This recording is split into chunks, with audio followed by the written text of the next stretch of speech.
আসসালামু আলাইকুম। আপনারা ইতিমধ্যে জানেন বন্যায় ক্ষতিগ্রস্ত মানুষটা কিন্তু ভালো নেই। বৃষ্টির কারণে বয়সটা একটু সমস্যা হতে পারে, একটু কষ্ট করে আপনারা বুঝে নিন।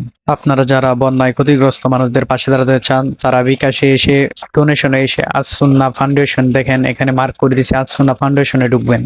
আপনারা আপনাদের নিজের সামর্থ্য অনুযায়ী যে ভাই যতই পারেন আপনারা দান করেন ভাই, তারা কিন্তু অনেক কষ্টে আছে ভাই। আসসুন্না ফাউন্ডেশনে আপনারা দান করে দিলে সেই দানটা আপনাদের ভালো হবে, তারা সঠিক কাজে ব্যয় করতে পারবে। অন্য কোনো খাতে ব্যয় করলে দেখেন টিকটকে অনেক মানুষে বলে ওইখানে করলে কিন্তু ভাই আপনার টাকাটা হালাল হয় না।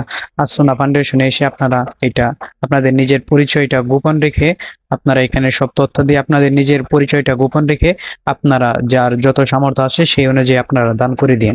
ভাই বিকাশে ডোনেট করার অপশনটা কিন্তু অনেক সহজ ভাই, দান করার অপশনটা কিন্তু অনেক সহজ। এখানে ভিতরে এত কোনো কাজ নেই, আপনারা এটার ভিতরে ঢুকলে বুঝতে পারবেন।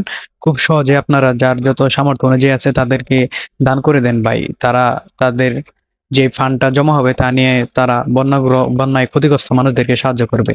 ভাই আপনারা যে যত পারেন দান করে দিন আপনাদের সামর্থ্য অনুযায়ী। এখানে কোনো চাপ নেই যে আপনাকে দান করতে হবে, এটা আপনার ইচ্ছে।